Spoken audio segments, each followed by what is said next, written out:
warahmatullahi wabarakatuh. Nama Sarul SPT dari Kabupaten Nrekan, peserta ujian kompetensi manajerial sosial kultural bidang pertanian. Nomor peserta KO26 akan membahas mengenai kota Neopolis menuju transparansi pelayanan publik. Kota Neopolis adalah kota yang berada di Provinsi Neonsen, negara Armenia, merupakan salah satu percontohan penerapan tata kelola pemerintahan profesi pemerintahan. Tapi di sisi lain dia mempunyai kelemahan maupun kelemahan yang terjadi dalam masyarakat. Adapun permasalahan yang muncul dalam masyarakat itu, yang pertama adalah dalam mendukung kinerja pemerintahan berwawasan tatanan dunia. Itu yang pertama adalah pembenahan pelayanan publik. Pembenahan pelayanan publik yang pertama, pembenahan publik. Yang kedua adalah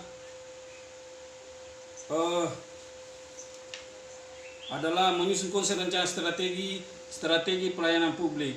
Dalam masa jabatan tersebut menghadapi berbagai tantangan, permasalahan, dan perbaikan untuk mengejar percepatan wilayah. Adapun masalah yang dihadapi, yaitu pertama itu tidak menggunakan sistem OSS dalam pelaku usaha, menyebabkan penginputan data terhambat atau perlu waktu lama. Yang kedua, skala usaha kecil enggan menggunakan OSS karena nomor induk pendudukan itu membayar asuransi kesehatan, dan adanya dugaan malpraktik administrasi pada tiga dinas pemerintahan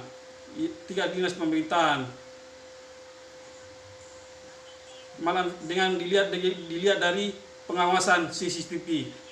Di sisi lain ada juga masalah, yaitu laporan dari Komisi Perlindungan Anak daerah Neopolis terhadap pasien-pasien anak yang tingkat ekonomi rendah, indikasi kurang harmonis dengan dinas kesehatan, mengalami diskriminasi dari rumah sakit Neopolis. Laporan investigasi kesehatan juga memahami peraturan perundangan terkait pelayanan pasien terkait dengan sikap diskriminatif pegawai di bagian front office yang meminta uang muka untuk keluarga pasien dan tidak mengutamakan keselamatan pasien, padahal pasien gawat tidak boleh diminta uang muka. Dan perlu adanya edukasi pendidikan mengenai peraturan perundangan publik. Selain juga pegawai memerlukan pelatihan untuk memperbaiki mutu pelayanan supaya mereka mengerti cara memberikan pelayanan terbaik. Di sisi lain juga tersebar video mengenai Sarah memposting video berisi ujung kebencian terhadap salah satu golongan masyarakat yang dianggap tidak disiplin menerapkan protokol kesehatan yang akan menebar memicu konflik SARA, dan adanya tingkat serapan yang rendah di SKPD Umum Dinas Pembangunan Daerah. Jadi intinya di sini adalah bagaimana perlu perbaikan aturan, norma sikap disiplin pegawai yang ada di kota Neopolis. Selain itu juga ada perlu pengawasan yang ketat dari sikap pemerintahan maupun wali kota untuk meningkatkan kinerja pegawai. Selain dari itu, perbaikan mental pegawai yang ada yang harus kita tingkatkan. Ya, demikianlah mungkin permasalahan maupun yang ada di kota Neopolis. Sekian, assalamualaikum warahmatullahi wabarakatuh.